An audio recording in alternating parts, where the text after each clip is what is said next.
প্যারে হাজিরিন, মানুষ যখন মারা যায়, মারা যাওয়ার পরে তার সকল আমল বন্ধ হয়ে যায়। কিছু আমল জারি থাকে, কিছু কাজ এমন আছে যদি মৃত্যুর আগে এই কাজগুলি করা যায় তাহলে মৃত্যুর পরেও কবরের মধ্যে সবগুলি পৌঁছতে থাকে।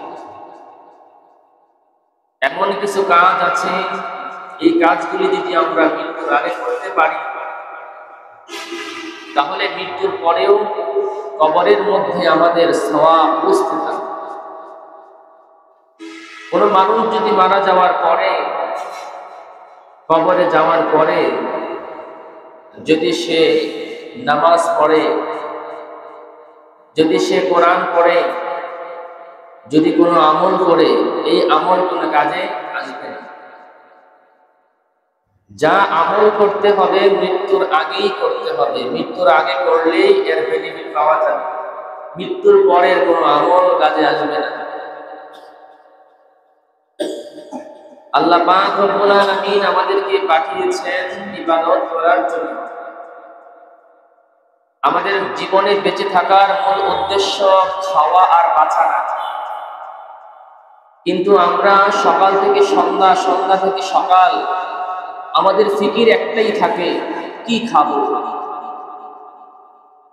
আমরা কিভাবে বাঁচবো। গ্রামে আমার একটা বাড়ি আছে, কিভাবে শহরে একটা বাড়ি করা যায়। ব্যবসায়িক প্রতিষ্ঠান একটা আছে, কিভাবে আরেকটা বাড়ানো যায়। 30,000 টাকা আমার মাসে ইনকাম, কিভাবে এটা 40,000 করা যায়।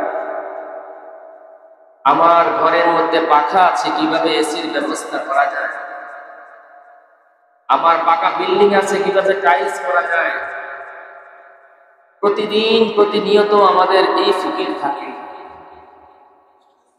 কিন্তু আল্লাহ পাক রব্বুল আলামিন আমাদেরকে পৃথিবীতে স্থায়ীভাবে বাঁচার জন্য পাঠান নাই, খাওয়ার জন্য পাঠান নাই।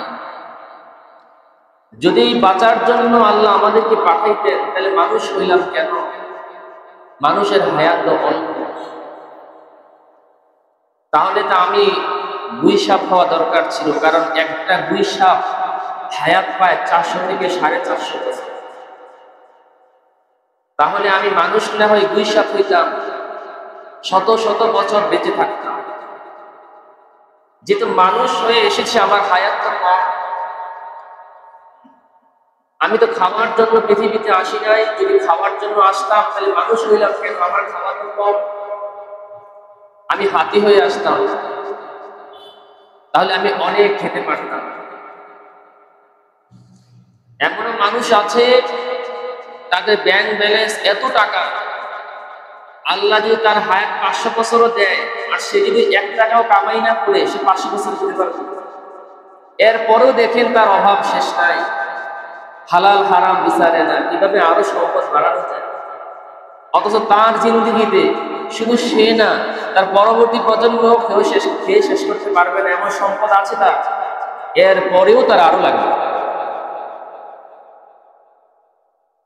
তাহলে আল্লাহ পাক রব্বুল আলামিন বলেন তারা হলো নির্বোধ। সে নিজে জানে আমার হায়াত কম, এরপরেও সে কি করে এই হায়াতটাকে সে ব্যয় করে সম্পদের পেছনে। কিন্তু আল্লাহ তাকে এত সম্পদ দিয়েছে, তার হায়াত যদি 500 বছরও হয় সম্পদ শেষ হবে না। এরপরেও এই ছোট একটা জীবন সে সাজাতে পারে না, আল্লাহর বন্দেগী সে করতে পারে না। আল্লাহ বলেন তারা হচ্ছে নির্বোধ, সে জ্ঞানী না, নির্বোধের মতো কাজ করবে। আমরা যেমন পাগল মানুষ যারা আছে, হয়তো রাস্তায় ঘুরে উদ্দেশ্যহীন ভাবে, যারা রাস্তায় পাগলের মতো ঘুরে, তাদের কোনো উদ্দেশ্য নাই, তাদের কোনো লক্ষ্য নাই, কোথায় যাবে, কোথায় খাবে, কাউকে সে চিনে না। তো যারা নাকি আল্লাহর ইবাদত করে না, এই চিন্তা করে না, তারা তো নির্বোধ, যাদের কোনো লক্ষ্য নাই, উদ্দেশ্য নাই। যদি কোনো মানুষের উদ্দেশ্য লক্ষ্য নাই থাকে তাহলে সে মানুষ হলো কেন? সে তো প্রাণী হওয়াই ভালো ছিল। কারণ যারা প্রাণী তাদের কোনো উদ্দেশ্য নাই, তাদের কোনো সভ্যতা নাই। যেহেতু আমি মানুষ হয়ে এসেছি, অবশ্যই আমার একটা লক্ষ্য থাকবে, একটা উদ্দেশ্য থাকবে। আর এই উদ্দেশ্যহীন ভাবে আমরা আমাদের জীবনটা আর কতদিন পার করবো বলে? আমার বয়স 20 হয়ে গেল, 30 হয়ে গেল, 50 হয়ে গেল, এখনো যদি আমার মধ্যে এই বুঝ, এই চিন্তা না আসে, তাহলে আমি তো নির্বোধ হয়ে গেলাম। তাহলে আমি মানুষ হইলাম কেন? যেহেতু আল্লাহ আমাকে মানুষ হিসেবে পাঠিয়েছেন, অবশ্যই কোনো না কোনো উদ্দেশ্য অবশ্যই আছে। এখন দেখবেন যারা আগে আগে মসজিদে আসে, কিছু মানুষ আছে অধিকাংশ সময় তারা মসজিদে থাকতে চায়। এই যে জুমার নামাজ পড়ে বাড়িতে যাবেন, কিছু ইমানদার এমন আছে তাদের মনটা ছটফট করবে, কখন আবার আসরের সময় হবে, আবার মসজিদে আসবে। যাদের দিলটা সবসময় মসজিদের দিকে ঝুঁকে থাকে। কিছু মানুষ দেখবেন এমন আছে, সে যেখানে যাক, বাজার করুক, আত্মীয় বাড়িতে যাক, আগে বিশ্রায় মসজিদ কোথায় আছে। যদি মসজিদ পেয়ে যায় নিজেকে নিরাপদ মনে করে। আমি গত কিছুদিন আগে এক বিয়েতে গেলাম, যাওয়ার পরে ঢোকার পরে দেখলাম আশেপাশে কোনো মসজিদ দেখলাম না। আমি পেরেশান হয়ে গেলাম, খুঁজতে লাগলাম মসজিদ কোথায় আছে, আগে আমাকে বলে। পরে বলে কেন? আমি কি আসরের সময় হবে কিছুক্ষণ পর, আমাকে তো নামাজ পড়তে হবে। এক লোক আশ্বস্ত করলো, আপনি টেনশন করবেন না, আমি আপনাকে নিয়ে যাব। তখন আমি আশ্বস্ত হলাম। নামাজের সময় হওয়া মাত্রই আমি খুঁজতে লাগলাম লোকটা কোথায় আছে। তারপরে অনেক ভেতরে এক মসজিদে গিয়ে নামাজ পড়লাম। আমি কিন্তু গিয়ে ওইটা দেখি নাই বিয়ের গেট কিভাবে করছে, কতজন বরযাত্রী আসলো, খানার আইটেম কি করলো, প্যান্ডেলটা সুন্দর হলো কিনা, মেয়ের বাড়িতে বিল্ডিং কয়টা আছে। আমি সর্বপ্রথম গিয়ে খোঁজ করলাম। বাড়িতে ঢুকার সময় তো মসজিদ দেখি নাই, না জানি মসজিদ অনেক দূরে। আগে আমাকে মসজিদ কোথায় আগে জানতে হবে। যখন বলছে যে মসজিদে আমি নিয়ে যাব, আমি আশ্বস্ত হলাম, পেরেশানি দূর। তো কিছু ইমানদার এমন আছে, সে যেখানে যায় সে আর কিছু দেখে না, আগে চিন্তা করে নামাজের সময় তো ঘনিয়ে আসছে, মসজিদটা কোথায় আগে সন্ধান। মসজিদের সন্ধান পাওয়ার পর তখন পেরেশানি করবে। তো আল্লাহ পাক রব্বুল আলামিন, আল্লাহর হাবিব বলেন, যাদের এই অন্তরটা মসজিদের দিকে ঝুঁকে থাকে, তো ওই কঠিন হাসরের মাঠে আল্লাহ পাক রব্বুল আলামিন তাদেরকে আরশে আজিমের নিচে ছায়া দিবেন। সুবহানাল্লাহ। যেদিন নাকি আরশের ছায়া ছাড়া আর কোনো ছায়া থাকবে না। যাদের অন্তরটা এক ওয়াক্ত নামাজ পড়ার পরে আরেক ওয়াক্ত কখন পড়বে, এই অন্তরটা যাদের মসজিদের দিকে ঝুঁকে থাকে, আল্লাহ রাসূল বলেন, আল্লাহ পাক ওই যে কঠিন হাসরের দিনে আরশের আরশে আজিমের ছায়া ছাড়া আর কোনো ছায়া থাকবে না, ওই কঠিন মুহূর্তে ওই সমস্ত লোকদেরকে আল্লাহ তাআলা আরশে আজিমের নিচে ছায়া দিবেন। সুবহানাল্লাহ। কিছু মানুষ যখন মসজিদের দিকে আসতে চায়, মসজিদের বেশি সময় কাটাতে চায়, একদল মানুষ দেখবেন বলে, ওনার তো খায়া কাজ কাম নাই, মসজিদেই পড়ে থাকে, শুধু আল্লাহর কাজ করলে হবে, নিজের কাজ করতে হবে না। আচ্ছা বলেন, মসজিদে আসাটা কি আল্লাহর কাজ না নিজের কাজ? মসজিদে যে আমরা আসি, এতে আল্লাহর কোনো লাভ আছে? আমরা যে মসজিদে আসি, সময় কাটাই, আল্লাহর কোনো লাভ আছে না? এখন আমি যদি না আসি, আল্লাহর কোনো লস আছে? তো মসজিদে আসা আল্লাহর কাজ না নিজের কাজ?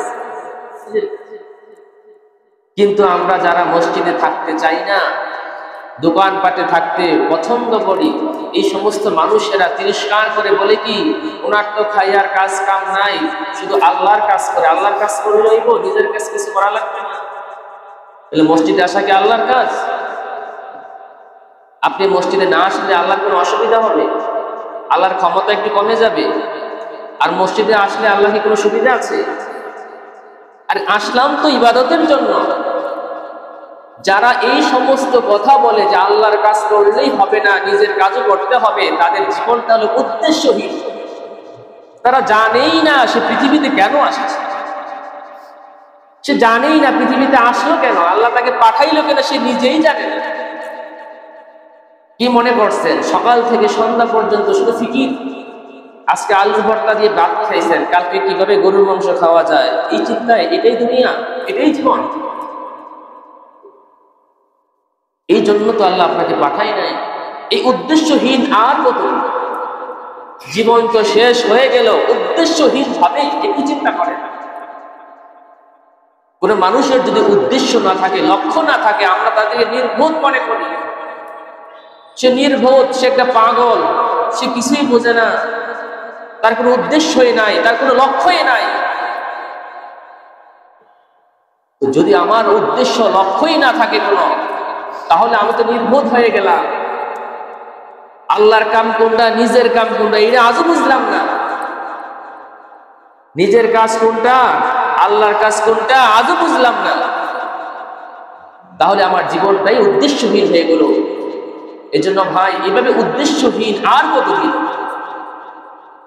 আর কতদিন আমার জীবনটাকে আমি পার করবো উদ্দেশ্যহীন ভাবে? দেখবেন এমন মানুষ আছে ফজরের নামাজ কবে যে পড়ছে সে নিজেও জানে না, কিন্তু কেউ এসে ঘোষণা দিল আগামীকাল ভোর রাতে 4টার দিকে দিনসার বাজারে 700 টাকার গরুর মাংস 500 টাকা বিক্রি হবে। দেখবেন মুয়াজ্জিন ওঠার আগে সে বাজারে হাজির, 200 টাকা কমে পাবে। মাঝে মধ্যে আমি 4 দিনের থেকে সিএনজি করে আগে আসতাম, ভাবতাম ফজরের সময় গাড়ি পাবো কিনা। স্টেশনে এসে দেখি ওই সময় আসতে আরো সুবিধা, একের পর এক সিএনজি পাওয়া যায়। এক ভাই বলল এত ভোরে 3টা বাজে ওঠে সিএনজির গ্যাস নিয়ে, তারপরে সিরিয়াল ধরে সকাল 8টা বাজে সিরিয়াল পায়। এত ফিকির, এত কষ্ট। মুয়াজ্জিন ঘুমে থাকতে সে উঠে গ্যাস ফুরাইতে যায়, কিন্তু তার জীবনে সে ফজরের নামাজ পড়ে না। ও ভাই, আর কতদিন এভাবে? দুনিয়ার সামান্য 10 টাকা লাভের জন্য, 20 টাকা লাভের জন্য আপনি ভোর 4টা বাজে উঠতে পারলেন, সিরিয়াল পাওয়ার জন্য আপনি ভোরে উঠতে পারলেন। মাছ বাজারে মাছ কিনবেন, ফজরের সময় গেলে ভালো মাছ পাওয়া যাবে, কমে পাওয়া যাবে, পাইকারি রেট পাওয়া যাবে, আপনি উঠে গেলেন এই শীতের সকালে। কিন্তু মুয়াজ্জিন যখন আজান দিল তখন আপনি আসলেন না কেন? ওটা আল্লাহর কাজ। মাছ কিনছেন, এটা কার কাজ? নিজের কাজ। আর মুয়াজ্জিন আজান দিয়েছে, এটা কার কাজ? আল্লাহর কাজ। আল্লাহর কাজ করে থাক, নিজের কাছে। এই উদ্দেশ্যহীন আর কতদিন বলেন? আল্লাহর কাজ কোনটা, নিজের কাজ কোনটা, তাই তো বুঝলাম না। খাওয়ার বাঁচার জন্য আমরা আসি নাই। খাওয়া বাঁচা এটা শুধু হলো ইবাদতের সুবিধার জন্য, এটা মূল মাকসাদ না। এই মসজিদ বানানো হয়েছে লক্ষ লক্ষ টাকা খরচ করে, টাইলস বসানো হয়েছে, ফ্যান লাগানো হয়েছে, এসি লাগানো হয়েছে। কেন? ইবাদতের সুবিধার জন্য। আপনি সব করলেন, এসি ফিট করলেন, ফ্যান লাগাইলেন, এত সুন্দর কারুকাজ করলেন, কিন্তু ইমাম সাহেবের পেছনে 5 জন মুসল্লি পাওয়া যায় না। এই লক্ষ লক্ষ টাকার খরচ করার পেছনে কি লাভ বলেন? তাহলে উদ্দেশ্য অবশ্যই থাকতে হবে। শুধু ফ্যানের নাম মসজিদ না, টাইলস বসানোর নাম মসজিদ না, এসি লাগানোর নাম মসজিদ না, দামি কার্পেট বিছানোর নাম মসজিদ না। মসজিদ তো ওইটাই বলবে যেখানে সিজদা দেওয়া হবে। যদি সিজদাই না হয় তাহলে ভাই মসজিদ কেন হইল? তো মানুষকে তো আল্লাহ পাঠাইছে ইবাদতের জন্য। যদি ইবাদত মানুষ নাই করে তা আপনি কেন আসলেন? কেন আপনাকে পাঠালো বলেন? আপনার উদ্দেশ্যটা কি? খাওয়ার বাঁচা? আপনি কি খান বলেন? 1 প্লেটের জায়গায় 2 প্লেট তো আপনি খেতে পারবেন। 2টা গোশতের টুকরার জায়গায় 1টা বাড়াই দিলে আর খেতে পারেন না।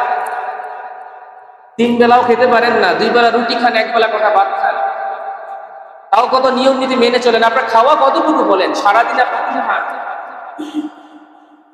একটা প্রাণী তো আপনার চেয়ে অনেক বেশি খায়। তো এই খাওয়ার জন্য আপনার আশা দুনিয়াতে? আপনার বয়স 20-30 বছর, হঠাৎ স্ট্রোক করলেন, অ্যাটাক হলো, জায়গায় শেষ। আপনি বাঁচলেন কয়দিন? তাহলে সকাল থেকে সন্ধ্যা, সন্ধ্যা থেকে সকাল খাওয়া আর বাঁচার জন্যই তো পেরেশান। এটার জন্য তো আমি আসি নাই পৃথিবীর মধ্যে। আর যদি খাওয়া বাঁচাই যদি আমার মাকসাদ হতো, আমার মূল উদ্দেশ্য হতো, তাহলে আমি মানুষ হইলাম কেন? আমি প্রাণী হতাম, শত শত বছর বেঁচে থাকতাম, মনের পর মন আমি খাবার খাইতে পারতাম। যেহেতু মানুষ হিসেবে আমি এসেছি, অবশ্যই আমার একটা উদ্দেশ্য আছে। সেই উদ্দেশ্যটা হলো আল্লাহর ইবাদত করা। সেই উদ্দেশ্যটা এই না আমি কি খাবো, কোথায় থাকবো, বাঁচবো, এটা আমার উদ্দেশ্য না। এটা বুঝতে হবে। নামাজ পড়া আল্লাহর কাজ না, রোজা রাখা আল্লাহর কাজ না, এটা আমার কাজ, আমার উপকার। আমরা জিকির করি সুবহানাল্লাহ, সুবহানাল্লাহ, কি বলি? সুবহানাল্লাহ। আল্লাহ পবিত্র। আল্লাহ কি? আচ্ছা, সুবহানাল্লাহ যে বললাম, আল্লাহ পবিত্র, এই যে বলার জন্য আল্লাহর কি আপনি পবিত্র বলাতে আল্লাহ পবিত্র হয়েছে, নাকি আল্লাহ আগে থেকেই পবিত্র? আগে থেকেই পবিত্র। তাহলে আল্লাহ পবিত্র, আল্লাহ পবিত্র, আমি যে জিকির করলাম, এটা আমার লাভ কি? আল্লাহ পাক রব্বুল আলামিন বলেন, আমি যে পবিত্র, তুমি বললেও আমি পবিত্র, না বললেও আমি পবিত্র। কিন্তু তুমি যদি বারবার বলো সুবহানাল্লাহ, সুবহানাল্লাহ, আল্লাহু আকবার, আল্লাহু আকবার, আল্লাহ আপনি পবিত্র, আল্লাহ আপনি মহান, আপনি অনেক বড়। তুমি বললেও আমি বড়, তুমি না বললেও আমি বড়। তুমি স্বীকার করলেও আমি বড়, স্বীকার না করলেও আমি বড়। তুমি নামাজ পড়লেও আমার কোনো যায় আসে না, না পড়লেও আমার কোনো যায় আসে না। কিন্তু বান্দা তুমি যদি সুবহানাল্লাহ, সুবহানাল্লাহ বলো, এই যে আমি পবিত্র বারবার বলো, এই বলার কারণে, স্বীকার করার কারণে আমি তোমার অন্তরটাকে পবিত্র বানায়া দে। এজন্য আল্লাহ পাক রব্বুল আলামিন বলেন, আল্লাযীনা ইয়াযকুরুনাল্লাহ কিয়ামান ওয়া কুউদান ওয়া আলা জুনুবিহিম, তারাই হলো জ্ঞানী, তারাই বুদ্ধিমান, যারা আমাকে স্মরণ করে বসে বসে, দাঁড়িয়ে দাঁড়িয়ে, শুয়ে শুয়ে। যারা আমাকে বেশি বেশি স্মরণ করবে, দাঁড়িয়েও স্মরণ করবে, বসেও স্মরণ করবে, শুয়ে স্মরণ করবে, তারাই হলো জ্ঞানী, তারাই হলো বুদ্ধিমান। আর যারা নাকি চিন্তা করবে না আমাকে কে পাঠাইলো, আমার উদ্দেশ্য কি, পৃথিবীতে আসার মানেটা কি, যারা এই চিন্তা করবে না, এই গবেষণা করবে না, আল্লাহ পাক রব্বুল আলামিন বলেন তারা নির্ভুল, তারা কিছুই বোঝে না। যাদের জীবনে কোনো উদ্দেশ্য নাই, যাদের কোনো লক্ষ্য নাই। আপনি থাকবেন দুনিয়ায়, চলবেন দুনিয়ায়, কিন্তু আপনার লক্ষ্য থাকবে জান্নাত, তাকিয়ে থাকবেন জান্নাতের দিকে। এজন্য আল্লাহওয়ালারা সারা জীবন দুনিয়ার মধ্যে থেকেছে, কিন্তু চোখ গিয়ে গেছে জান্নাতের দিকে। আর মানুষ মনে করে কি, তারা কিছুই বুঝে না, তারা নির্ভুল, তারা দুনিয়ার কাজ কাম বোঝে না, দুনিয়ার লোভ লালসা বোঝে না, বাড়ি গাড়ি বোঝে না, তারা নির্বোধ। কিন্তু তারা ছিল দুনিয়ায়, তাকিয়েছিল জান্নাতের দিকে। দুনিয়ার কোনো লোভ লালসা, কোনো ছিটা ফোটা তারা গায়ে রাখে নাই। কিন্তু আপনি আমি কি করি? দুনিয়া দুনিয়া করি, ইচ্ছা মতো দুনিয়া কামাই করি, আর আশা করি জান্নাতে যাব, জান্নাতের আশা করি। হাজারো ইমানদার এমন আছে নামাজ পড়ে না, কিন্তু জান্নাতের আশা করে। হাজারো ইমানদার এমন আছে যারা হারাম খায়, কিন্তু জান্নাতের আশা করে। হাজারো ইমানদার এমন আছে বেপরদায় চলে, কিন্তু জান্নাতের আশা করে। আছে না? সারাদিন শুধু দুনিয়া দুনিয়া, জীবনের সিংহভাগ সময় শুধু দুনিয়া দুনিয়া, হায়াত কাটিয়ে দিল দুনিয়া দুনিয়া করে, আর তাকিয়ে থাকে জান্নাতের দিকে, আমি জান্নাত পেয়ে যাব। কিন্তু ভাই এত সহজ না।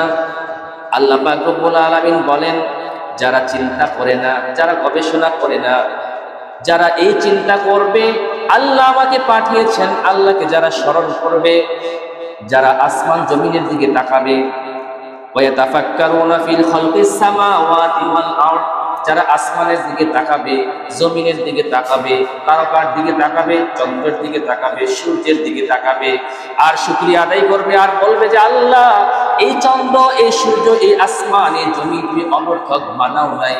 তারা কি করবে? রব্বানা মা খালাকতা হাযা বাতিলান সুবহানাকা ফাকিনা আযাবান নার। আল্লাহর প্রশংসা করবে আর চিন্তা করবে যে আল্লাহ এই দুনিয়াতে অবশ্যই আমাকে পাঠিয়েছেন, কোনো অনর্থক আপনি আমাকে পাঠান নাই।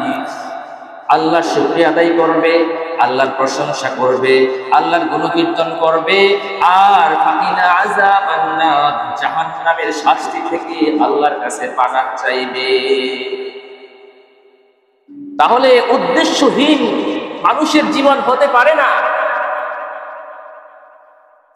আপনি মসজিদের কাছে তো আসবেন না, আপনি হালাল হারাম তমিজ করবেন না, কিন্তু আপনি জান্নাতের আশা করবেন, এটা তো নির্বোধের কাজ। তাহলে নির্বোধ হওয়া যাবে না। অবশ্যই অবশ্যই আমাদের পেছনে উদ্দেশ্য রয়েছে, আমাদের লক্ষ্য রয়েছে, সেই লক্ষ্যে আমাদেরকে আগাতে হবে। যদি বলেন যে ভাই চলেন মসজিদে চলেন, ইমাম সাহেব বয়ান করলো, আজকে ওই কথা বললো, ওই কথা বললো, আমরা কি বলি? ইমাম সাহেবের চাকরি তো বলা, সে তো বলবি, এত কিছু মেনে তো পারা যায় না। তাহলে কথা বলা, এই যে বলছি, ওলামারা বলছে, আমরা মনে করি এটা ওনার চাকরি। ইমাম সাহেব বয়ান করবে, এটা ওনার চাকরি। ইমাম সাহেবের কথা শুনতে হবে, ব্যাপারটা তো এমন না। কিন্তু মনে রাখবেন বাবা, ইমাম সাহেব যা বলে তার নিজের মুখের কথা সে বলে না। যদি ইমাম সাহেব নিজে থেকে কথা বলতো তাহলে না শুনতেন, কোনো অসুবিধা ছিল না। অনেক ভাইয়ের মনে করি ইমাম সাহেবের বেতন 10,000, আমি কামাই করি 1 লাখ। ইমাম সাহেব কি বললো না বললো এটা শোনার আমার সময় নাই।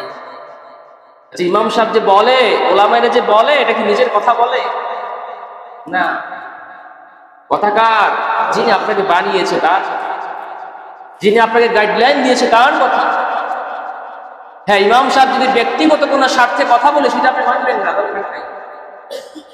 কিন্তু যদি ইমাম সাহেব কোরআন হাদিসের রেফারেন্স দিয়ে কথা বলে, সেটা তার কথা না, সেটা হলো আল্লাহর কথা, আল্লাহ রাসূলের কথা। ইমাম সাহেব হলো ক্যানভাসার, আপনার কাছে প্রচার করা, পৌঁছে দেওয়া। বাল্লিগু আন্নি ওয়ালাউ আয়া। আল্লাহ হাবিব বলেছেন আমার পক্ষ থেকে একটি বাক্য হলেও পৌঁছে দাও। ইমাম সাহেবের কাজ হলে পৌঁছে দেওয়া, আপনাদের কানে শুনিয়ে দেওয়া, যেন হাসরের মাঠে অভিযোগ করতে না পারেন ইমাম সাহেবকে আমরা এত আদর করলাম, যত্ন করলাম, খাওয়াইলাম, কিন্তু ইমাম সাহেব আমাদেরকে কখনো জান্নাত জাহান্নাম হালাল হারাম বলে নাই, আমাদেরকে নামাজের গুরুত্ব বলে নাই, এটা যেন বলতে না পারেন। এই জন্য ইমাম সাহেবের কাজ হলো আপনাদের কানে কানে পৌঁছে দেওয়া। মানেন বা না মানেন, হিসাব দিবেন কার কাছে? আল্লাহর কাছে। এদের মৃত্যুর পরেও কিছু কাজ আছে, যে কাজগুলি আপনার আমল নামায় বুঝবে। তার মধ্যে একটি কাজ হলো, যদি আপনি ইলমে দ্বীন শিক্ষা করতে পারেন এবং ইলমে দ্বীন শিখিয়ে যেতে পারে। আল্লাহর হাবিব বলেন, তলাবুল ইলমি ফারিদাতুন আলা কুল্লি মুসলিম ওয়াল মুসলিমা। প্রত্যেকটি নরনারীর উপরে ইলমে দ্বীন শিক্ষা করা ফরজ। কতটুকু ইলমে দ্বীন শিক্ষা করা ফরজ? যতটুকু ইলমে দ্বীন শিক্ষা করলে আপনি ফরজিয়াত আমলগুলি করতে পারবেন। নামাজ যেমন ফরজ, নামাজ পড়ার আগে নামাজ শিক্ষাটা হলো ফরজ। কিন্তু আমাদের মধ্যে দেখা যায় কিছু কিছু ভাই এমন আছে 20 বছর 30 বছর নামাজ পড়ে কিন্তু সূরা ফাতিহা শুদ্ধ হয় না, ওযুটা শুদ্ধ হয় না, দোয়ায়ে কুনুতটা শুদ্ধ করে বলতে পারে না, কিন্তু সে 20 বছর ধরে নামাজ পড়ে। এমন অনেক মানুষ আছে যে যারা নামাজ পড়ে ঠিক আছে, কিন্তু নামাজ কিভাবে পড়ে, নামাজ সে তার শুদ্ধ হয় না, এই নামাজ তো কোনো উপকারে আসবে না। এজন্য অনেক মানুষ আমাদের কাছে অভিযোগ করে যে এ তো নামাজ পড়ে কিন্তু হালাল হারাম মানে না। কিন্তু আল্লাহ পাক রব্বুল আলামিন বলেন, যে ব্যক্তি নামাজ পড়বে, নামাজ তাকে অশ্লীল কাজ থেকে বাঁচাইয়া দিবে, নামাজ তাকে খারাপ কাজ থেকে বাঁচাইয়া দেবে। তাহলে অনেক নামাজি আছে যারা নামাজ পড়ার পরেও অন্যায় করে, নামাজ পড়ার পরেও যারা খারাপ কাজ করে, তাহলে নামাজ কেন তাকে ভালো করতে পারলো না? তাহলে আল্লাহর কথা কি মিথ্যা নাকি? না। কোন ইমানদার, কোন নামাজি ভাই যদি নামাজ পড়ার পরেও সে অন্যায় ছাড়তে পারে না, নামাজ পড়ার পরেও যদি সে তার আত্মাকে পরিশুদ্ধ করতে না পারে, তাহলে বুঝতে হবে সে নামাজ পড়ছে হয়তো লৌকিকতার কারণে, লোক দেখানোর জন্য, হয়তো বা তার নামাজের মধ্যে কোনো ভুল আছে, ওজুর মধ্যে কোনো ভুল আছে, হয়তো সে পাক পবিত্রতা বোঝে না, নামাজের নিয়ম কানুন বোঝে না, হয়তো তার নামাজের মধ্যে উদ্দেশ্য ভুল আছে। অনেকে আছে, এমন আছে যে আমাকে মানুষ নামাজই বলবে, এজন্য সে নামাজ পড়ে। অনেকে আছে নামাজ পড়ে কিন্তু নামাজের দোয়াগুলি তার শুদ্ধ হয় না, নিয়ম কানুনগুলো তার শুদ্ধ হয় না, কিন্তু কখনো তার জীবনে সে ইমাম সাহেবের কাছে সে বলেও না। এই জন্য ভাইয়েরা, যারাই নামাজ পড়েন, যারা নামাজ পড়ে না তাদের কথা ভিন্ন বাদ দিলাম, কিন্তু যারা নামাজ পড়েন, এত কষ্ট করে আসেন মসজিদে, তাদের প্রতি আমার অনুরোধ থাকবে অন্তত নামাজটা শুদ্ধ করে পড়েন। কারণ নামাজ যেমন ফরজ, এটা শিখাও অতি ফরজ। আগে শিখতে হবে, শিখার পরেই না আপনি পড়বেন। আপনি ব্যবসা দিবেন, আগে কি করবেন? ব্যবসা শিখতে হবে। কোনো ব্যবসায়ীদের সাথে চলাফেরা করতে হবে, আসা যাওয়া করতে হবে। ব্যবসা শিখে তারপরে ব্যবসা দিলে আপনি সফল। যেই কোনো কাজ দুনিয়ার মধ্যে শিখা আগে কি ফরজ, আগে শিখতে হবে, আগে জানতে হবে। আপনি কৃষি কাজ করবেন, আপনার টাকা আছে, আপনি ব্যবসা করতে পারবেন না। আপনার টাকা আছে, আপনি কৃষিকাজ করবেন। আরেক কৃষক ভাইদেরকে জানতে হবে, বুঝতে হবে কোন মৌসুমে আমি কি লাগাবো, কোনটার পরে কি দিব, এগুলা যে বুঝতে সেই কি সফল। তো অনেক মানুষ আছে, নামাজি আছে, নামাজ পড়ে কষ্ট করে, কিন্তু নামাজের কিছু ভুল ভ্রান্তির কারণে ওই নামাজ তার কোনো কাজে আসে। এজন্য যারা নামাজ পড়েন অন্তত পক্ষে 1 ঘন্টা কি পারা যায় না একটু সময় দেওয়ার জন্য, আমার নামাজগুলো শুদ্ধ হয় কিনা। আর নামাজ তো একেবারেই সহজ। আপনি ফজরের নামাজ যেই সূরা দিয়ে পড়বেন, যোহর তো এই দিয়ে পড়তে পারবেন, আসরও তা দিয়ে পড়তে পারবেন, মাগরিবও, সব নামাজের দোয়া তো এক। এমন তো আর না যে ফজরের সময় এক দোয়া, যোহরের সময় আরেক দোয়া, আসরের সময় আরেক দোয়া, তাইলে না কঠিন মনে হলো। আপনি তাশাহুদ শুদ্ধ করে শিখলেন, তাহলে জীবনে যতদিন তাশাহুদ পড়বেন প্রত্যেকটা নামাজ আপনি তাশাহুদ হয়ে গেল। দরুদ শরীফ শিখলেন, দোয়া মাসুরা শিখলেন, এই 3টা দোয়া যদি আপনি শুদ্ধ করে শিখতে পারেন, তাহলে ফজরও এই 3টা দিয়ে, যোহরও এই 3টা, সুন্নত এগুলা, ফরজ এগুলো, নফল এগুলো, তাহাজ্জুদ এগুলি তো। তাহলে আপনি 20 বছর ধরে নামাজ পড়লেন, 30 বছর ধরে নামাজ পড়লেন, তাশাহুদ আপনার শুদ্ধ হলো না। হাজার হাজার রাকাত নামাজ পড়লেন, তাশাহুদ বলতে পারলেন না, দোয়ায় কুনুত পারলেন না, সূরা ফাতিহা পারলেন না। এমন কোন নামাজ আছে যে সূরা ফাতিহা ছাড়া? তাহলে এটাকে আমাদের শুদ্ধ করা দরকার না? সূরা ফাতিহা ছাড়া তো কোনো নামাজ নাই। ফরজ, সুন্নাত, ওয়াজিব, নফল, মুস্তাহাব যত নামাজ আছে, আওয়ামিন, ইরশাদ, প্রত্যেকটা নামাজে কি আছে? সূরা। তাহলে আপনি এত বছর নামাজ পড়লেন, হাজার হাজার রাকাত নামাজ পড়লেন, কিন্তু আপনি সূরা ফাতিহা শুদ্ধ করে পারলেন না, কি লাভ বলেন? যদি এমনটা হতো, ফজর করবেন ফাতিহা দিয়া, যোহর করবেন ফিল দিয়া, আসর করবেন কুরাইশ, মাগরিব করবেন মাউন, তাইলে না ফেস লাগতো। মনে রাখতে পারি না, ফজরে 1 সূরা, যোহরে আরেক সূরা, আসরে আরেক সূরা, তাহাজ্জুদে 1 সূরা, আওয়াবিনে আরেক সূরা, তাইলে না ঝামেলা হইতো। সব নামাজ আপনি 1 সূরা দিয়ে পড়তে পারেন, সূরা ফাতিহা, অথচ এটাই আপনি পারলেন না। আফসোস। কি এমন ব্যস্ততা আপনার জীবনে বলেন যে সূরা ফাতিহাটা শুদ্ধ করার মতো সময় আপনি পেলেন, কিন্তু আপনি তো নামাজে আসেন, মসজিদে আসেন। তাহলে আপনার, যারা নামাজ পড়ে না তাদের ব্যাপারে আপনার ওয়াজ নাই, যারা পড়েন তাদের ব্যাপারে বলতেছি। এক সূরা ফাতিহা দিয়ে যদি আপনার জীবনে সব নামাজ হয়ে যায়, আপনি 20 বছর নামাজ পড়লেন, 30 বছর নামাজ পড়লেন, ফাতিহাটা শুদ্ধ করে বলতে পারলেন না, তাহলে আচ্ছা ব্যর্থতা আর কি হতে পারে বলেন? এজন্য প্রিয় হাজিরিন, আমরা যারা নামাজ পড়ি, অন্তত যারা নামাজি, যারা মসজিদে আসি, 5 ওয়াক্ত যারা পড়ি, যারা এই সূরাগুলি আছে, এই দোয়াগুলি আছে, আমরা সকলে শুদ্ধ করে শেখার চেষ্টা করব ইনশাআল্লাহ। পারবেন তো ইনশাআল্লাহ? একবার শেখা হয়ে গেলে তো সারা জীবনের সম্বল হয়ে গেল। এমন তো আর না যে আপনি এখন শিখলেন, 6 মাস পরে আবার শিখতে হবে, ব্যাপারটা তো এমন না। সূরা ফাতিহা একবার শুদ্ধ করলেন, আজীবন আপনার এই সূরা ফাতিহা হয়ে গেল, তাশাহুদ হয়ে গেল, দোয়া মাসুরা হয়ে গেল, দোয়া কুনুত শিখে ফেললেন, সারা জীবন আপনি নামাজ পড়তে পারলেন নির্বিঘ্নে। এমন অনেক মানুষ আছে নামাজ পড়ে, যদি বলি আপনি ফাতিহাটা বলেন, সে লজ্জায় বলবে না। কেন বলবে না? আমার শুদ্ধ হয় না। সে নিজে জানে শুদ্ধ নয়, এরপরও শিখে না। একটা আছে যে আমি জানি না যে আমার ভুল আছে কিনা, আমি জানি না, মনে হচ্ছে যে আমারটা শুদ্ধ, আমি পড়লাম। কিন্তু আমাদের অধিকাংশ মানুষ, আমি নিজে জানি আমার সূরাটা হয় না, আমি নিজে জানি আমার দোয়া কোনো ভুল হয়, আমি নিজে জানি আমার এই সূরাগুলি হয় না, কিন্তু আমি প্রতিদিন এগুলিতে নামাজ পড়ি। কিন্তু তারপরেও আমার বিবেকে এইটা সাড়া দেয় না যে আমি এটা শুদ্ধ করে নিই, যা হওয়ার তো হয়েই গেল, আমি এখন শুদ্ধ করে নেই। কিন্তু এটা আমাদের মধ্যে আসে না, এই বুঝটা আমাদের মধ্যে আসে না। কারণ নামাজের ফলাফল তো নগদ পাওয়া যায় না। এই জন্য যদি আমরা ব্যবসা করতাম, একবার লস খেলাম, এর পরের বার মাল উঠাইতে আমি খুব চিন্তা করি, মালটা কোন থেকে আনবো, 10 জনকে জিজ্ঞাসা করি কোন জায়গা থেকে মাল আনলে আমি সুবিধা পাবো, কেমনে কাস্টমারদের দিতে হবে। একবার আপনি কৃষি কাজ করে ফলন ভালো হলো না, আপনি মাছের চাষ করলেন, মাছ লস খেলেন, যে ভালো চাষি তার কাছ থেকে পরামর্শ নেবেন বারবার বারবার, একবার ধরা খাইছে আর যেন ধরা না খাই। তাহলে দুনিয়ার হিসাবটা এত শুদ্ধ সূক্ষ্মভাবে করলেন দিনের পর দিন, কিন্তু নামাজ যে আপনার শুদ্ধ হয় না, সূরা ফাতিহাটা হয় না, আপনি জানেন। দিনের পর দিন অশুদ্ধ তিলাওয়াত দিয়ে নামাজ পড়লেন, কিন্তু কোনোদিন ওটা শুদ্ধ করার চেষ্টাও করলেন। এই জন্য বললাম ভাই, উদ্দেশ্যহীন আর কতদিন। যারা নামাজ পড়েন না, অবশ্যই নামাজ পড়েন, কারণ আল্লাহ তাআলা আপনাকে এগুলো ছেড়ে দিবে না। কারণ দুনিয়াতে আমরা আসছি খাওয়া আর বাঁচার জন্য না, দুনিয়াতে আসছি আল্লাহর ইবাদত করার জন্য। এই জন্য আল্লাহর ইবাদত কিভাবে করতে হবে, কতটুকু করতে হবে, তা আপনাকে অবশ্যই অবশ্যই জানতে হবে। এই জন্য তারাই হলো বুদ্ধিমান, যারা নাকি দাঁড়িয়ে আল্লাহকে স্মরণ করে, বসে আল্লাহকে স্মরণ করে, শুয়ে আল্লাহকে স্মরণ করে, আসমান নিয়ে গবেষণা করে, জমিন নিয়ে গবেষণা করে, এই সব কিছু নিয়ে যারা চিন্তা করে যে সব কিছু আল্লাহ অনর্থক বানায় না, অবশ্যই কোনো না কোনো উদ্দেশ্য রয়েছে, তারাই হলো বুদ্ধিমান। আর আপনি দুনিয়ার সব কিছু হাসিল করলেন, বুদ্ধিজীবীও হয়ে গেলেন, কিন্তু নামাজ পড়লেন না।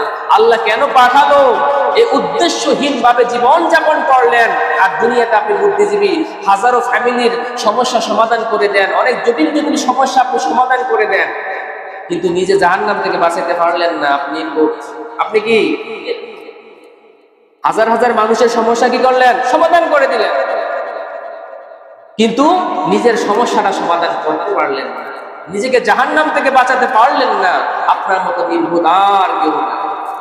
এই জন্য জ্ঞানী তারাই যারা আল্লাহকে চিনে, আল্লাহকে বুঝে আল্লাহর ইবাদত করে। আর তারাই নির্বোধ, তারাই মূর্খ, যারা নাকি এই চিন্তা করে না যে আল্লাহ আমাকে কেন পাঠাইলো, আমার উদ্দেশ্য কি, পৃথিবীতে বেঁচে থাকার আসার উদ্দেশ্যটা কি।